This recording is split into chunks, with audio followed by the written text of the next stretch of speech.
أعوذ بالله من الشيطان الرجيم. بسم الله الرحمن الرحيم، والصلاة والسلام على أشرف المرسلين سيدنا محمد وعلى آله وأصحابه أجمعين. اللهم لا سهل إلا ما جعلته سهلا، وأنت تجعل الحزن إذا شئت سهلا. اللهم يا ميسر كل عسير ويا جابر كل كسير، يسر علينا كل عسير فتيسير العسير عليك يسير. اللهم يسر أمورنا واشرح صدورنا واختم بالباقيات الصالحات أعمالنا. اللهم يا معلم آدم علمنا، ويا مفهم سليمان فهمنا. اللهم لا علم لنا إلا ما علمتنا، إنك أنت العليم الحكيم، ولا حول ولا قوة إلا بالله العلي العظيم. اللهم صل على سيدنا محمد صلاة تخرجنا بها من ظلمات الوهم وتكرمنا بها بنور الفهم وتوضح بها عنا ما أشكل حتى يفهم، فإنك تعلم ولا نعلم وأنت علام الغيوب. اللهم صل على سيدنا محمد الفاتح لما أغلق والخاتم لما سبق، ناصر الحق بالحق والهادي إلى صراطك المستقيم، وعلى آله حق قدره ومقداره العظيم. أما بعد، أحييكم بتحية الإسلام. السلام عليكم ورحمة الله وبركاته. لازلنا مع درس المنطق مع كتاب السلم المنورق للإمام الأخضري رحمه الله تبارك وتعالى، بشرح شيخ الجامع الأزهر الشريف الشيخ حسن القويسي. وصلنا إلى أنواع الدلالة الوضعية. وصلنا إلى قول الشيخ: دلالة اللفظ على ما وفق دونها دلالة المطابقة، وجزئه تضمنا وما لزم فهو التزام إن بعقل التزم. مفهوم؟ وصلنا هنا. نقرأ الأبيات ثم نأخذ الجملة. أعوذ بالله من الشيطان الرجيم، بسم الله الرحمن الحمد لله الذي قد أخرج نتائج الفكر بأرض الحجاب، وحط عن كل سماء العقل كل حجاب من سحاب الجهل، حتى بدت لهم شموس المعرفة رأوا مخدراتها مكشفة.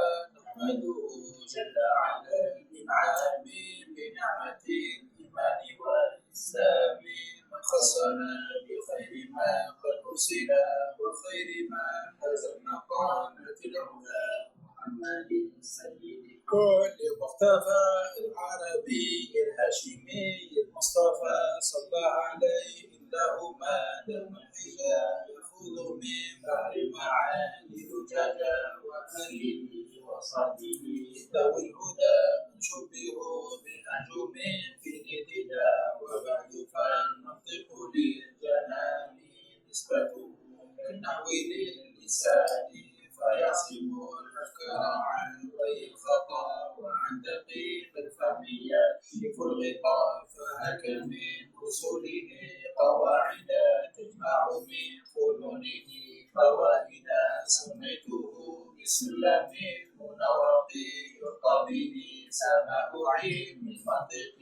والله أرجو أن يكون خالصا لوجهه الكريم ليس خالصا، وأن يكون نافعا للمهتدي به إلى المطولات يهتدي، والخلف في جواز الاشتغال به على ثلاثة أقوال.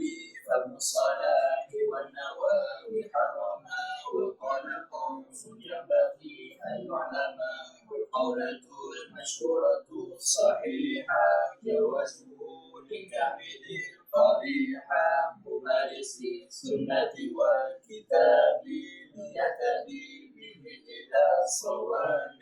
إدراك مفرد تصورا هدي، ودرك نسبة بتصديق مسلم، وقدم الأول عند الوضع لأنه مقدم بالطبع، والنظر ما احتاج للتأمل، وعكسه هو الضروري الجلي. وما به إلى تصور مسيء دع بقول شارح فلتبتهي، وما لتصديق به توصل بحجة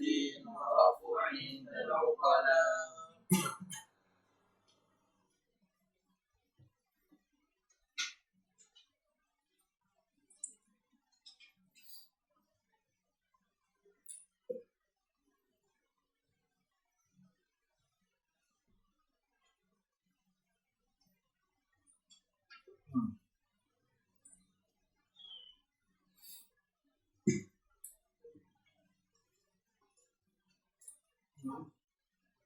بسم الله. بسم الله الرحمن الرحيم. قال المصنف رحمه الله تعالى ونفعنا بعلومه في الدارين آمين. أنواع الدلالة الوضعية. أنواع الدلالة اللفظية الوضعية. والدلالة كون أمر بحيث يفهم منه أمر آخر. نعم. قال الشيخ هنا أنواع الدلالة الوضعية. أنواع الدلالة الوضعية مقصود به اللفظية. أنواع الدلالة اللفظية الوضعية. أنواع الدلالة اللفظية الوضعية. مفهوم؟ لكن في البيت ماذا قال؟ دلالة اللفظية. صحيح؟ دلالة اللفظ على ما وافق. فالشيخ في الترجمة حذف اللفظية لأنه ذكرها في أول البيت، وحذف من البيت الوضعية لأنه ذكرها في الترجمة. هذا اسمه الاحتباك، أن تحذف من كل واحد ما أثبته في الآخر. اسمه عند علماء البلاغة الاحتباك، لأنه حذف من المقدمة أنواع الدلالة الوضعية، حذف منها اللفظية. لماذا؟ لأنه ذكر في أول دلالة اللفظ، وحذف من البيت الوضعية. لماذا؟ لأنه ذكرها في الترجمة، قال دلالة اللفظ على ما وافق. مقصود به دلالة اللفظ الوضعية. هذا اسمه ماذا؟ احتباك، وهو أن يحذف من كل ما أثبته في الآخر. فالشيخ حذف من الترجمة اللفظية لأنه أثبتها في أول البيت، وحذف من أول البيت الوضعية لأنه أثبتها في الترجمة. فمن جماعة خير هذا اسمه الاحتباك. مفهوم كلام هذا؟ مفهوم؟ هذا معنى الشيء، لأن الشيخ هنا قدر قال أنواع الدلالة اللفظية الوضعية. أنتم معي ولا لستم معي؟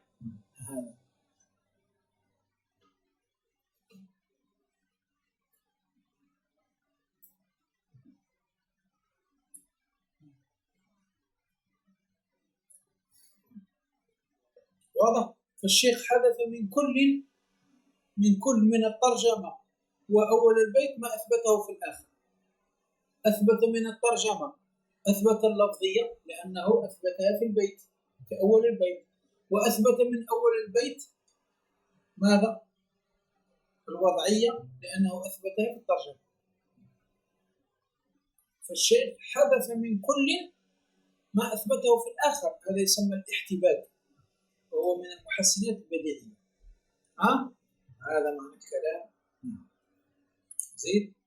والدلالة، وقد يقال الدلالة، لكن الأكثر الدلالة، وقد يقال الدلالة. والدلالة كون أمر بحيث يفهم منه أمر آخر، سواء فهم بالفعل أم لا. والأمر الأول دال والثاني مدلول. هذا هو جمع الدلالة. ما هي؟ كون أمر. كون عندك أمر، كون أمر بحيث تفهم منه أمر آخر.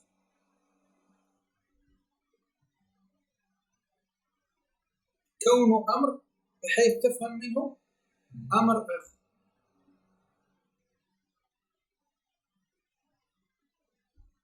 مفهوم؟ كون أمر بحيث تفهم منه ماذا؟ أمر آخر.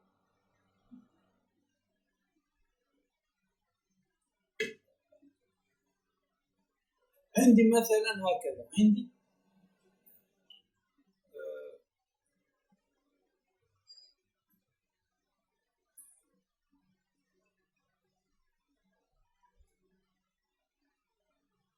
عندي مثلا هكذا، هذا الأمر ماذا فهمت منه؟ لا.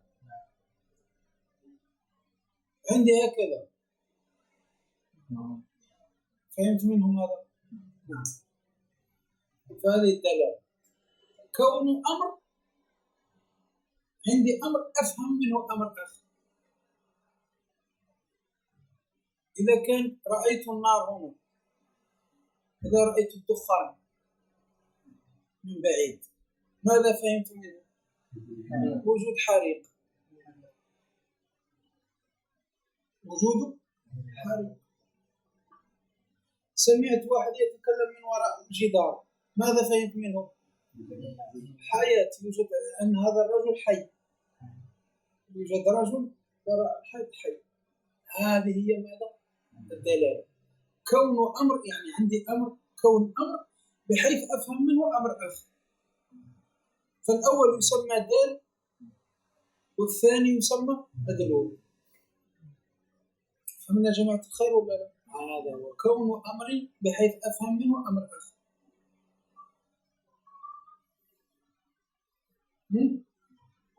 كذلك الإنسان ماذا فهمت منه؟ حيوان.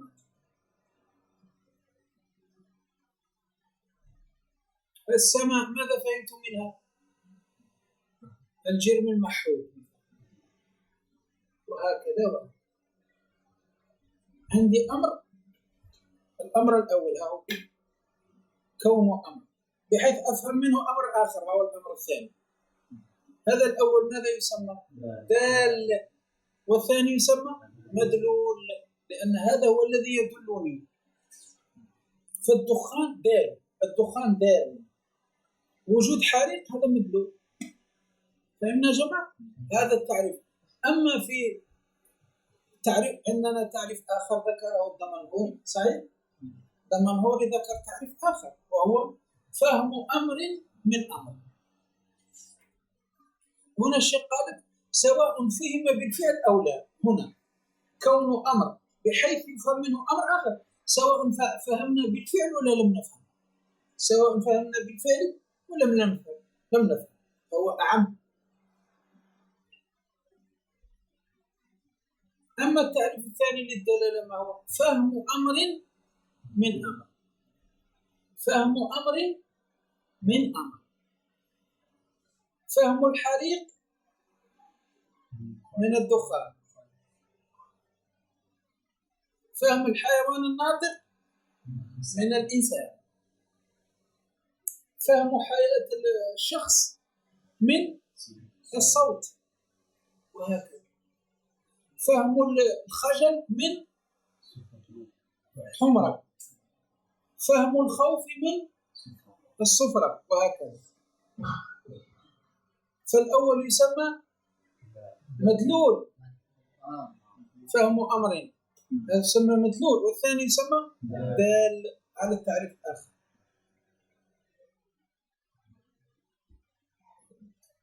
فهذين تعريفين للدلالة. أقول كون أمر بحيث يفهم منه أمر آخر سواء فهم بالفعل أو لا فهو أعم. والتعريف الآخر أقول فهم أمر من أمر، هنا فهم بالفعل، صحيح؟ فهم أمر، فهذا التعريف الثاني وهو أخص من الأول، أخص لأن هنا فهم بالفعل، أما الأول سواء فهم أو لم يفهم بالفعل. فهمنا يا جماعة الخير؟ هذان تعريفان للدلالة. كون أمر بحيث يفهم منه أمر آخر سواء فهم بالفعل أو لا، الأول يسمى دال والثاني يسمى مدلول. التعريف الثاني فهم أمر من أمر. اكتب هذا التعريف الثاني، فهم أمر من أمر، هذا التعريف الثاني. هذا فهم أمر من أمر. الأول يسمى مدلول والثاني يسمى دال على التعريف الثاني.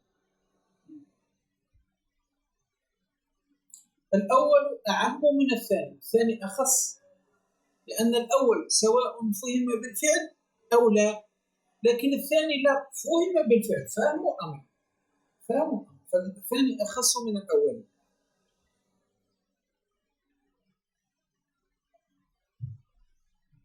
فهمنا يا جماعة؟ فهم أمر من أمر بالفعل، فهم أمر من أمر بالفعل. أما الأول فهو كون الأمر بحيث يفهم منه أمر سواء فهم بالفعل أو لا. فهمنا؟ فالأول أعم والثاني أخص.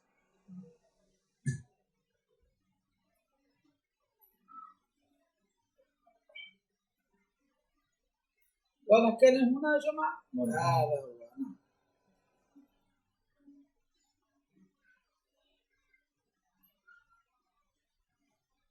اقرأ معي في الحاشية تحت، نقرأ الحاشية تحت قليلا. قال: قوله اللفظية أخذ هذا القيد من قول المصنف في البيت الأول دلالة اللفظ، لذلك أخذ في الترجمة قول اللفظية، أخذه من البيت الأول، سيقول دلالة اللفظ، وسيأتي له تقييد دلالة اللفظ بقوله الوضعية أخذا مما هنا. أما يقول دلالة اللفظ الوضعية أخذا مما في الترجمة، أخذا مما هنا، فهو يشير إلى أن في كلام المصنف من المحسنات البديعية النوع المسمى بالاحتباب، وهو أن يحذف المتكلم من كل من كلاميه نظير ما يثبته في الآخر. كما الشيخ أثبت من الترجمة، حذف من الترجمة ما أثبته في البيت، وحذف من البيت ما أثبته في الترجمة، هذا يسمى الاحتباب. فهمنا؟ نعم. قوله كون أمر إلى آخره، هذا أحد معنيين يطلق عليهما بالاشتراك، هذا المعنى الأول. والثاني فهم أمر من أمر بالفعل، فهم أمر من أمر بالفعل. واضح؟ فهو أخص من المعنى الأول، لأن المعنى الأول أعم منه، أنك سواء فهم بالفعل أو لا، لأن الأول فيه سواء فهم بالفعل أو لا. واضح؟ نعم. هذا ما قال. نعم. اقرأ لنا الآن شرحه. والدال ينقسم إلى غير لفظ وإلى لفظ. نعم.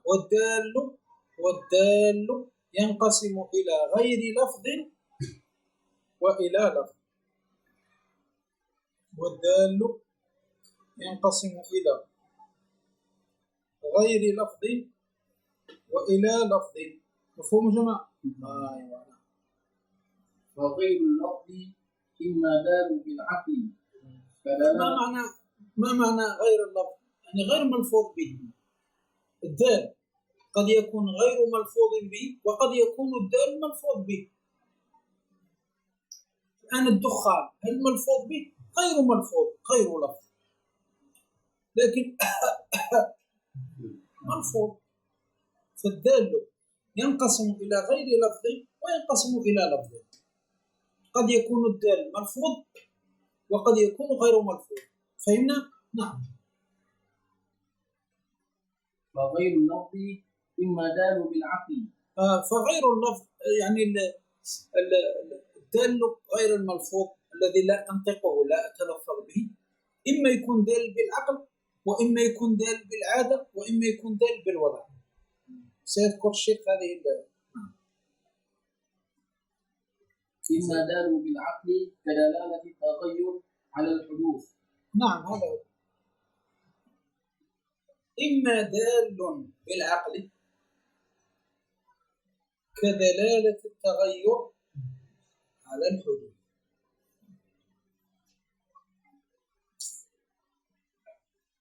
هذا بماذا فهمته؟ هذا الدال اللي هو التغير، الدال هذا التغير ماذا دلك؟ على ماذا دلك؟ على الحدوث. أين الدال؟ أين المدلول؟ التغير دال والحدوث مدلول.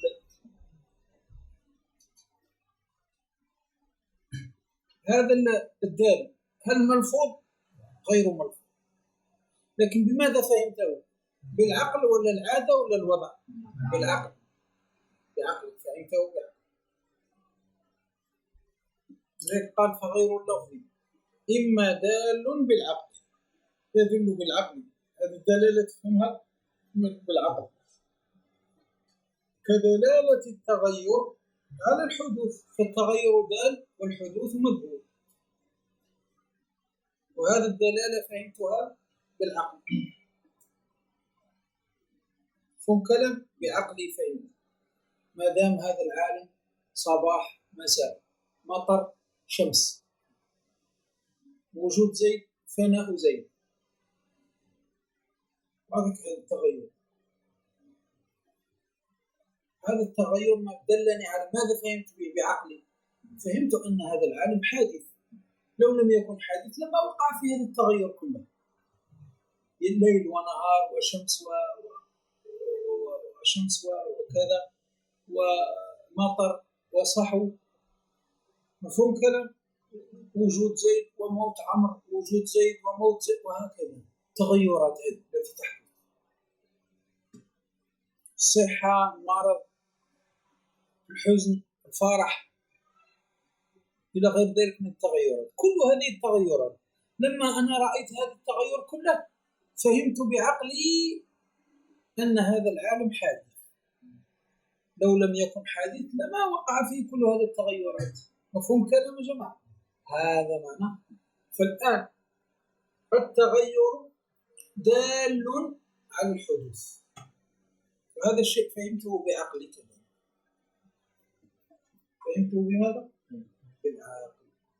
أعطوني مثال آخر حدوث بالعقل. أثر أقدام في الصحراء كذلك. إذا رأيت أثر الأقدام في الصحراء، الأثر ماذا يدل؟ على أنه كان شخص هنا، مر من هنا شخص. هذا بماذا فهمته؟ بالعقل. فهمنا جماعة الخير؟ فالأثر دال ووجود الشخص هذا مدلول. هذا زيد. أو بالعادة كدلالة، أو بالعادة. العادة هي تكرر الشيء، العادة معناه تكرر الشيء، تكرر. ولا تقول بالطبع، تقول العادة ولا تقول الطبع يا جماعة، إما العادة وإما الطبع. نعم. كدلالة المطر على النبات، نعم. والحمرة على الخجل، نعم. والصفرة على الوجه، هذا هو جمع. وإما هذا غير اللفظ هذا دال بالعادة. من عادة الإنسان أنه إذا خجل يحمر وجهه، فالحمرة دال والخجل مدلول. هذا الشيء بماذا فهمته؟ بالعادة، بالطبيعة، طبيعة الإنسان وعادته أنه إذا استحيا أو خجل يحمر وجهه، وأنه إذا خاف، الوجل هو الخوف، إذا خاف يصفر وجهه. فالآن الصفرة دال والخوف مدلول. أنا لما رأيته أصفر، وجهه أصفر تمام، علمت أنه خائف. لما رأيت وجهه أحمر علمت أنه خاجل، وهكذا. فهمنا يا جماعة؟ هذا بالعادة أو بالطبيعة، إما بالعادة وإما بالطبع. من طبيعة الإنسان كذا ولا من عادته كذا. كذلك دلالة المطر على النبات، دلالة المطر على النبات. من العادة أنه إذا سقط المطر ما الذي يحصل؟ ينبت النبات، ينبت. واضح؟ فالآن المطر دال والنبات مدلول. مفهوم يا جماعة؟ إذا سقط المطر أفهم من سقوط المطر نبات، يعني وجود نبات. هذا بماذا؟ بالعادة. أعطونا مثال آخر بالعادة. يكفي 3 أمثلة: دلالة المطر على النبات، والحمرة على الخجل، والصفرة على الوجه. فمن يا جماعة مفهوم؟ زين. ثالث أو بالوضع. الثالث أو بالوضع. أو بالوضع. كدلالة الإشارة على معنى نعم أو لا. الوضع معناه الوضع يعني الواضح هو العرب الذي وضعه العرب. واضح؟ الوضع هو كما قال الشيخ، الوضع معناه جعل الشيء سببا. هذا هو الوضع، جعل الشيء سببا، سواء كان الواضع العرب أو غيره، سواء كان الواضع العرب أو غيره. هذا معنى الوضع، وهو جعل الشيء سببا. مفهوم؟ سواء كان الواضع لهذا الإشارات أو لهذا الكلام العرب أو غيره أو غير عرب. نعم. نعم. واللفظ أو بالوضع. أو بالوضع كدلالة الإشارة على معنى نعم أو لا. هذا هو كدلالة الإشارة. كدلالة الإشارة. إذا وجدت إشارة تعمل لك هكذا، ماذا فهمت؟ إذا وجدت إشارة تعمل لك هكذا، ها؟ إذا وجدت إشارة تعمل لك هكذا،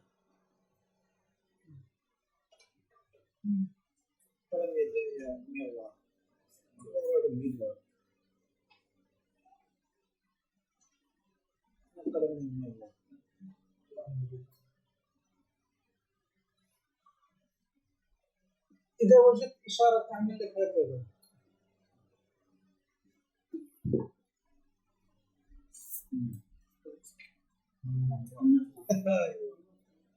ممنوع الوقوف. إذا وجدت إشارة تعمل لك هكذا،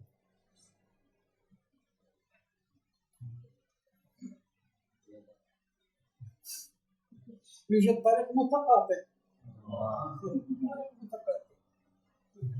ها؟ إذا وجدت إشارة تعمل لك هكذا،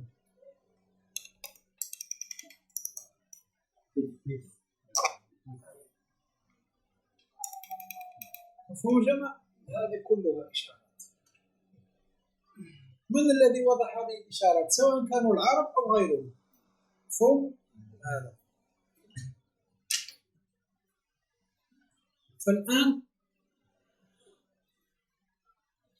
فالآن فهمنا ماذا؟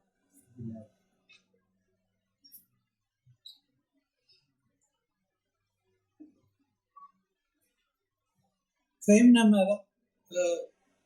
فهمنا أن الدال غير اللفظي إما يكون دالا بالعقل، وإما يكون دالا بالعادة أو بالطبع، وإما يكون دالا بالوضع. 3. مفهوم جماعة؟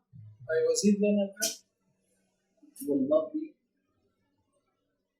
إما دال واللفظ، وإما يكون الدال ماذا؟ ملفوظ لفظ. مفهوم؟ إما يكون الدال ملفوظ. كل ما أخذناه الدال ملفوظ، الدال غير ملفوظ. كل ما أخذناه الدال غير ملفوظ، غير ملفوظ به. مفهوم؟ الوضع هنا الإشارة، هل تلفظنا بها؟ لم نتلفظ، فهذا دال غير ملفوظ. الآن الدال الملفوظ الذي يتلفظ به. واللفظ إما دال بالعقل كدلالة اللفظ على وجود اللافظ من وراء الجدار. كذلك هو. الآن أنت سمعت كلام وراء الجدار، لفظ كلام وراء الجدار، ماذا فهمت منه؟ وجود شخص وراء الجدار، وجود شخص وراء الجدار. ولو سمعت هناك كلام وراء الباب، ماذا فهمت؟ وجود شخص يريد الدخول. أن هذا الدال ملفوظ ولا غير ملفوظ؟ ملفوظ، تلفظ. فهمنا؟ فالآن اللفظ، دلالة اللفظ هي الدال، وجود اللافظ مدلول، وجود اللافظ مدلول. هذا اللفظ دل على وجود اللافظ، فاللفظ دلالة اللفظ هذه دال، وجود اللافظ ملفوظ من وراء الجدار. فهمنا؟ نعم. خامس أو بالعادة، أو دال بالعادة، أو بالعادة أو الطبع. مفهوم؟ من عادة الإنسان كذا، ولا من طبيعته كذا، هذا هو العادة. كدلالة كح على وجه الصدر. نعم، كدلالة هكذا. ماذا فهمت منه؟ وجع بالصدر، سعال، ها؟ وجود سعال، وجود ألم بالصدر. فالآن أحد دال وجع بالصدر مدلول. فهمنا يا جماعة؟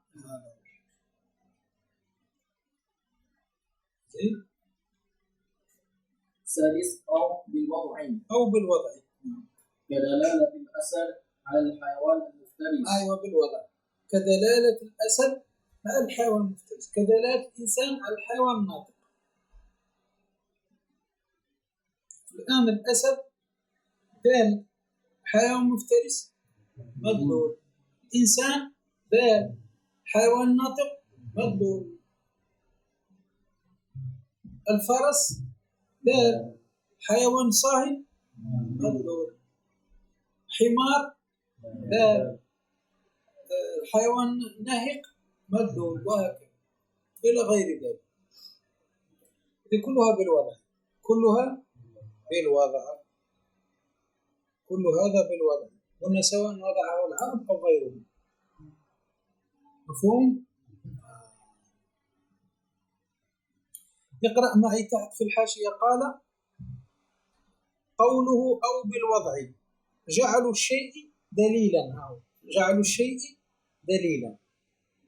نحن ماذا قلنا؟ سببا، لا دليلا. جعلوا الشيء دليلا ليس سببا، عفوا، جعلوا الشيء دليلا ليس سببا. نحن أخطأنا، قلنا سببا، لا، جعلوا الشيء دليلا، هذا اسمه بالوضع. نجعل ماذا؟ نجعل الحيوان الناطق دليل على الإنسان، نجعل الحيوان الصاهل دليل على الفرس، وهكذا. مفهوم؟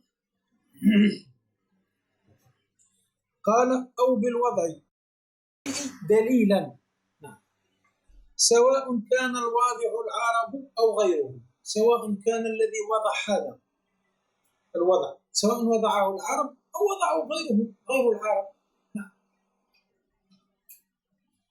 قوله على وجود اللافظ، أي وأما الدلالة على حياته فلا يستقل بها العقل بل يستند فيها للعادة. نعم، مفهوم؟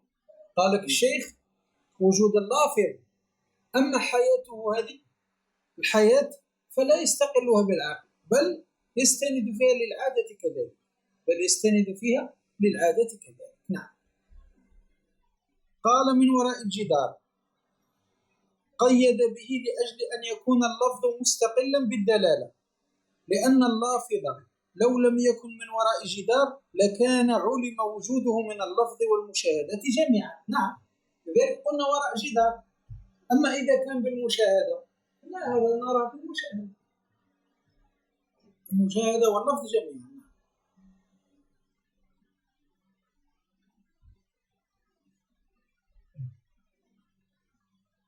قوله بضم الهمزة وحاء مهملة ساكنة كناية عن السعال، كناية عن السعال. قال كدلالة الأسد، أي هذا اللفظ. واضح يا جماعة؟ إلى غير ذلك. فالآن نحن الآن ماذا أخذنا؟ أخذنا هكذا،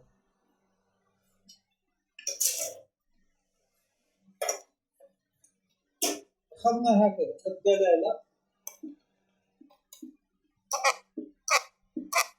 صحيح. عرفنا الدلالة تعريفين. التعريف الأول كون أمر بحيث يفهم منه أمر آخر، الأول دال والثاني مدلول. وقلنا فهم أمر من أمر، الأول مدلول الثاني دال. هذا ثم أخذنا الدال، قلنا الدال ينقسم إلى قسمين: غير لفظ ولفظ. قلنا غير اللفظ ينقسم ثلاث أقسام: بالعقل وبالعادة أو الطبع وبالوضع. ثم قلنا واللفظ ينقسم إلى ثلاث أقسام كذلك: بالعقل بالعادة أو الطبع وبالوضع. هذا هنا المثال ماذا؟ دال غير لفظ بالعقل.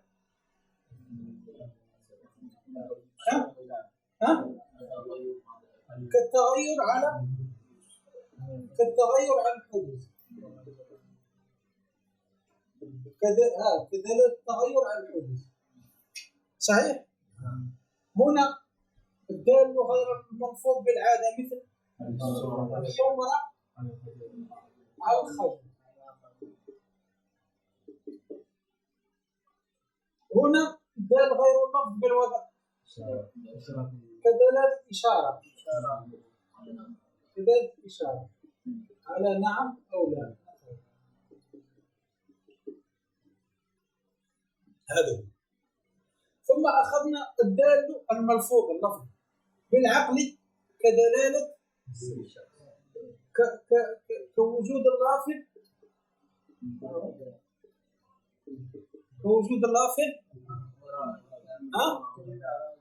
وراء الجدار باللفظ، كوجود اللافظ وراء الجدار باللفظ. صحيح؟ الدال اللفظي بالعادة كأح على سؤال قلم بسر. الدال اللفظي بالوضع كدالة الأسد على الحيوان المفترس. صحيح؟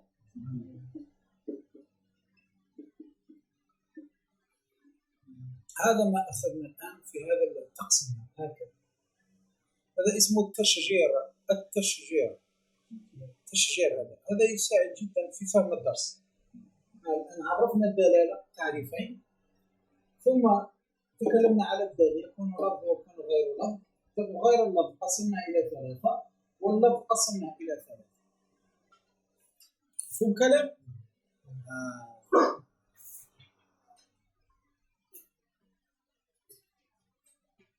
واضح هذا؟ هذا هو. نعم. فالشيخ لما قال ماذا في العنوان ماذا قال؟ أنواع الدلالة. قال ماذا؟ أنواع الدلالة اللفظية.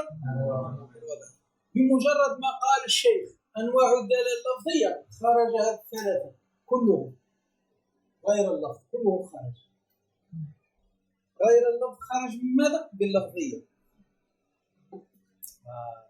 بمجرد ما قال أنواع الدلالة، بمجرد ما قال اللفظية يخرج غير اللفظ كلهم للثلاثة. ثم قال الوضعية، لما قال الوضعية يخرج العقل ويخرج العادة. هذا فيبقى لنا ماذا؟ يبقى لنا الدلالة اللفظية الوضعية. هذه هي التي يعمل بها المناطق فقط، الدلالة اللفظية الوضعية. أما الباقي كله يخرج لأنه غير منضبط. هذه يعملون بها لانضباطها كما سنقول. نعم، مفهوم جماعة؟ هذا هو الدرس. أنواع الدلالة اللفظية الوضعية كدلالة الأسد على الحيوان المفترس، إنسان على الحيوان الناطق وغير ذلك. مفهوم كلام؟ الشيخ رحمه الله هذه الدلالة اللفظية الوضعية سيقسمها ثلاثة أقسام: دلالة مطابقية، تضمنية، والتزامية. هذا الذي سنتكلم عليه الآن. مفهوم؟ هذا هو. زيد اقرأ لنا. وهذه هي المعتبرة في المنطق. هذه هي المعتبرة. أين أنت؟ سادس. نعم، وهذه هي المعتبرة في المنطق، اللي هي دلالة اللفظية الوضعية، هي المعتبرة في المنطق. نعم. ولذا بوب لها فقط. ولذا بوب لها، لذلك ذكرها في الترجمة: أنواع الدلالة اللفظية الوضعية، لهذه المعتبرة في المنطق لانضباطها. لماذا؟ لأنها منضبطة. نعم. فقال: أنواع الدلالة الوضعية أي اللفظية. فخرج باللفظية دلالة غير اللفظية بأنواعها الثلاثة. فخرج دلالة غير اللفظية بأنواعها الثلاثة. مفهوم؟ أيوة. وبالوضعية دلالة اللفظية غير وضعية. نعم. وبالوضعية خرج دلالة اللفظ غير الوضعية، اللي هي بالعقل والعادة. خرج بالعقل والعادة. فلا يعتبر شيء من هذه الخمسة عند المناطق.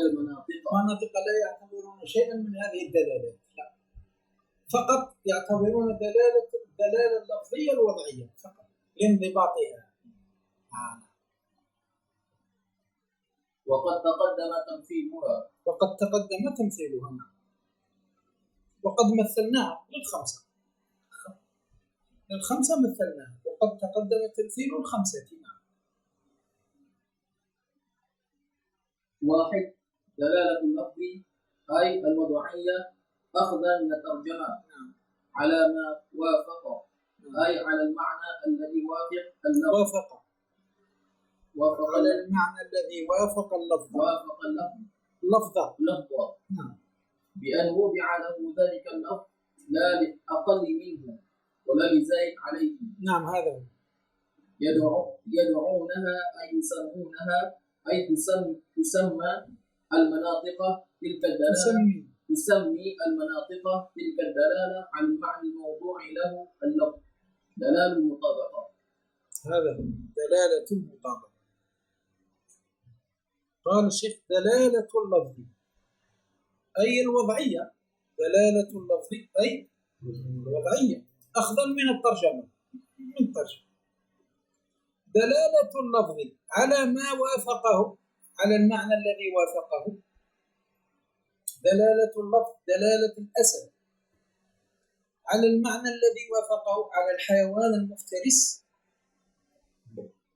بأن وضع ذلك اللفظ لا لأقل منه ولا لزائد عليه. الآن وضعنا نحن الحيوان المفترس، وضعناه لا زائد على معنى الأسد ولا ناقص على معنى الأسد، تام. الآن المعنى مطابق لللفظ. المعنى مطابق لللفظ. مفهوم يا جماعة؟ فالآن الدال والمدلول، الأسد والحيوان المفترس، متطابق. لا هو زائد، لا المعنى زائد على اللفظ ولا أقل من اللفظ ولا ناقص عن اللفظ، متطابق. فالحيوان المفترس مطابق للفظ الإنسان. الحيوان المفترس هو المعنى مطابق للفظ الإنسان، لا هو زائد عليه ولا هو ناقص عنه، لا أقل منه ولا زائد عنه، مطابق. فالآن الدال والمدلول متطابقان هكذا، لا زائد ولا ناقص، بالطبع، فسميت دلالة المطابقة. دلالة المطابقة. فهم يا جماعة؟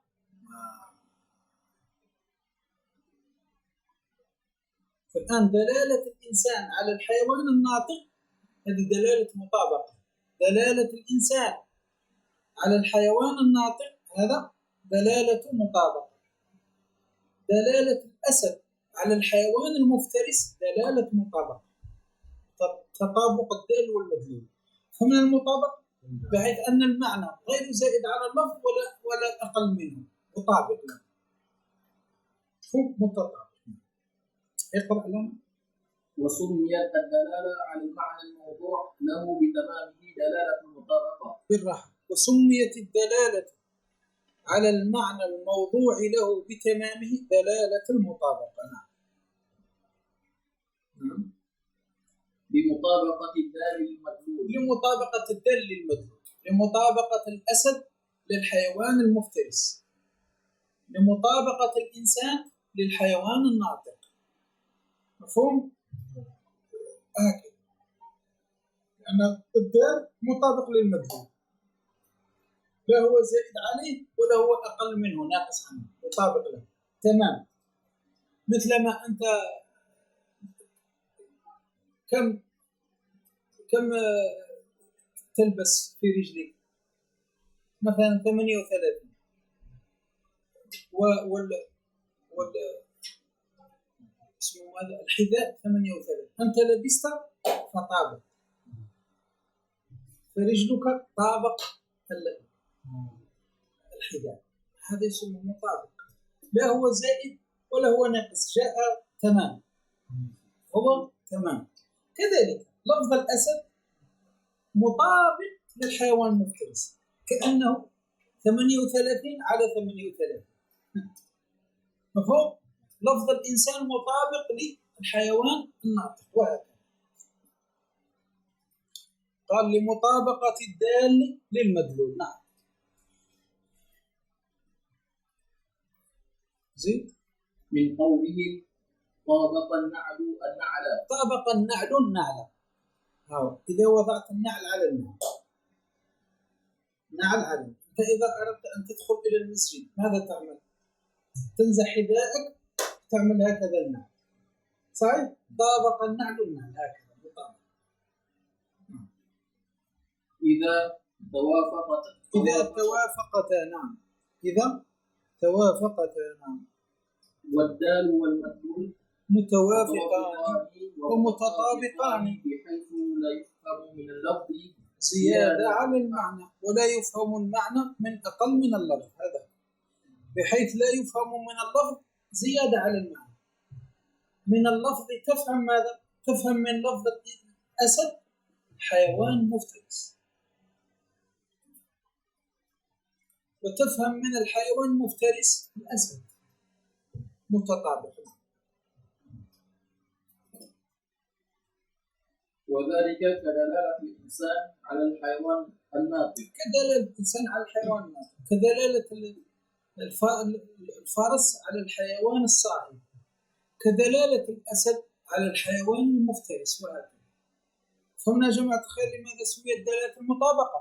للتطابق الدال والمدلول متطابقين من المعنى، طابق اللفظ متطابق، لا هو زائد ولا هو أقل منه. مفهوم؟ نعم. يقرأ معي تحت في الحاشية. قال دلالة اللفظ بتثليث الدال مصدر سماعي لدل، وقياسه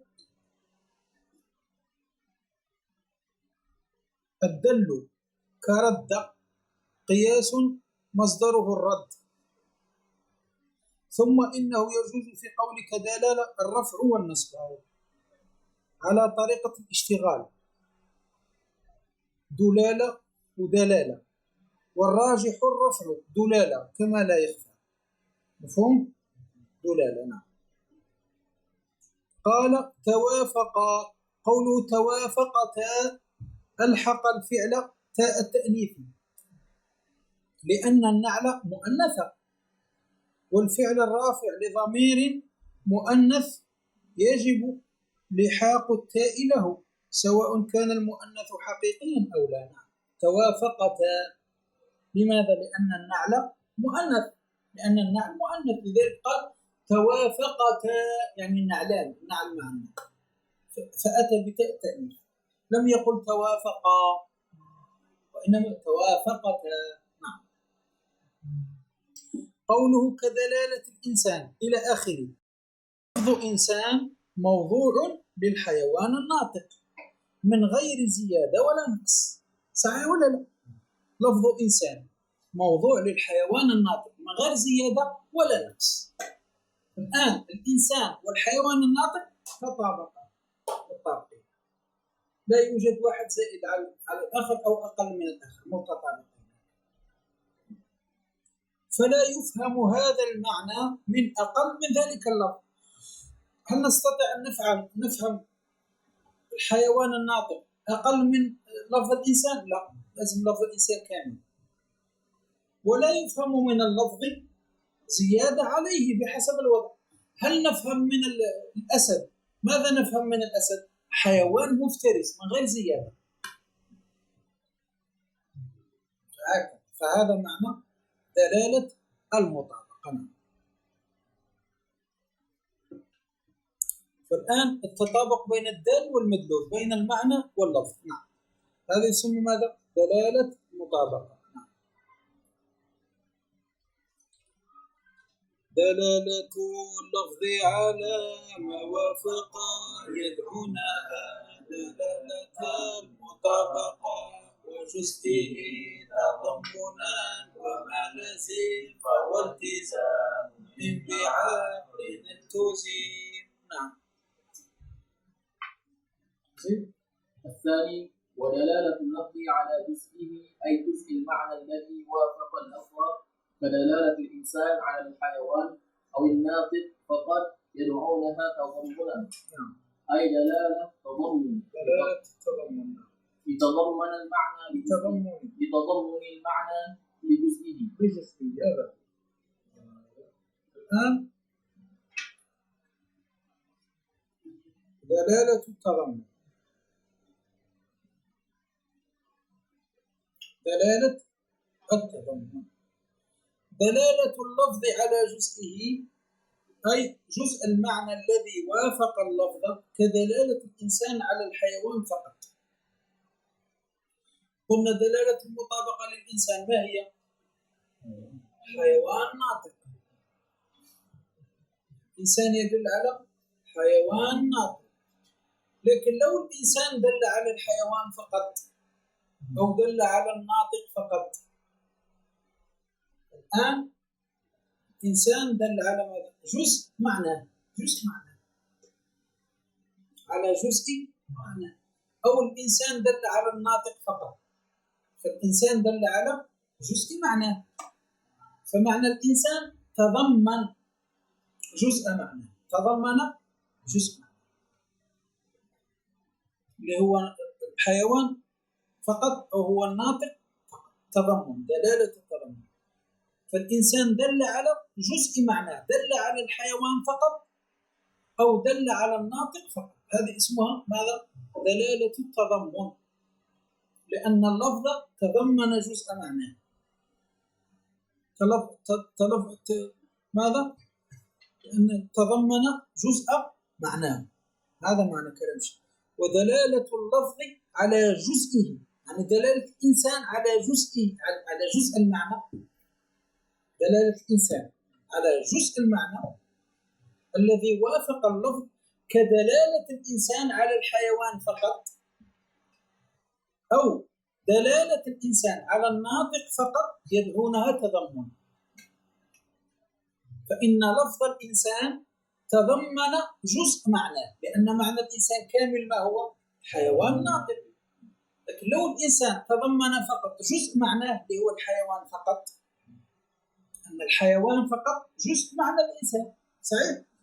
أو تضمن الناطق فقط، لأن الناطق جزء معنى الإنسان، هذه يسمى دلالة التضمن. فكأن هذا الإنسان تضمن جزء معناه، تضمن جزء معناه، هذه يسمى دلالة التضمن.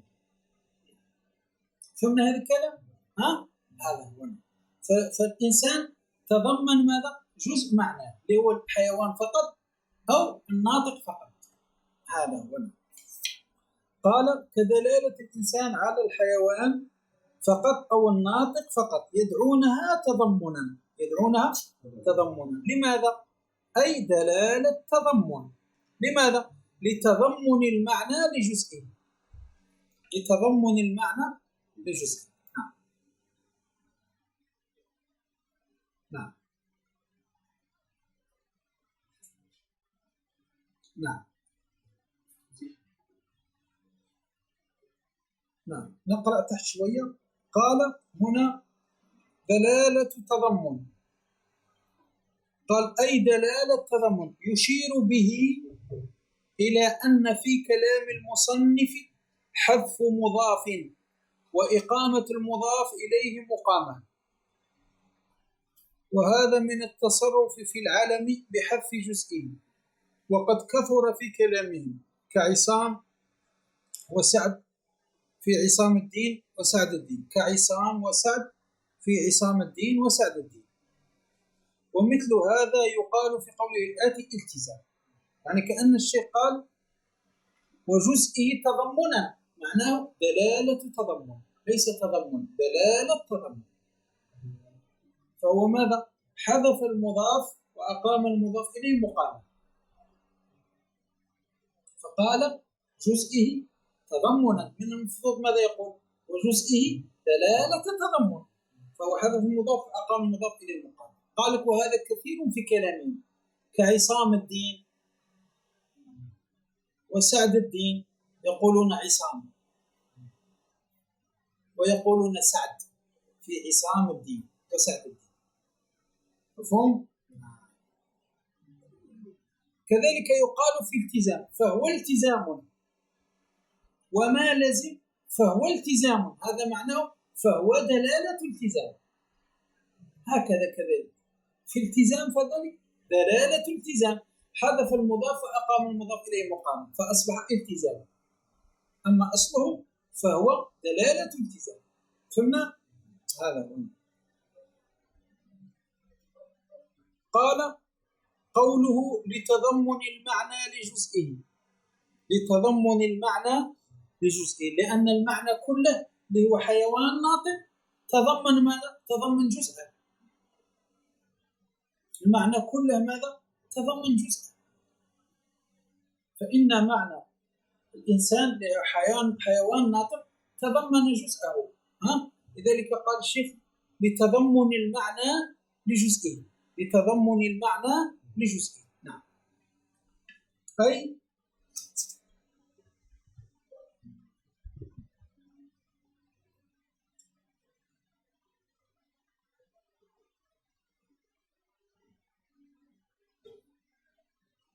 واضح؟ قال بتضمن المعنى لجزئه أي اشتماله عليه اشتمال المركب على أجزائه، وهذا تعليل للتسمية بدلالة التضمن. بلاغ أعطانا مثال الشيء كما إذا شككت في شبح هل هو حيوان أو لا. أنت الآن رأيت شبح من بعيد، شككت فيه هل هو حيوان أو لا، شككت هذا الشبح الآتي من بعيد هذا حيوان ولا لا، شككت. فقيل لك هو إنسان، فقال لك هو إنسان، ففهمت أنه حيوان، ففهمت أنه حيوان لأنه مقصودك ولم تلتفت إلى كونه ناطقا. شبح جاي من بعيد، آت من بعيد شبح، أنت شككت هل هذا الشبح حيوان أو لا، فلما اقترب قيل لك هو إنسان، هو إنسان، ففهمت أنت أنه حيوان لأنه هو مقصودك الذي كنت تبحث عنه، هل هو حيوان ولا لا، ولم تلتفت إلى كونه ناطق. فالآن الإنسان دل على جزء المعنى اللي هو الحيوان فقط، اللي هو الحيوان فقط. هذا مثال أعطاه لنا الشيخ هنا رحمه الله.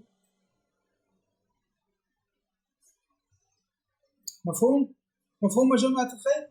هذا هو الكلام.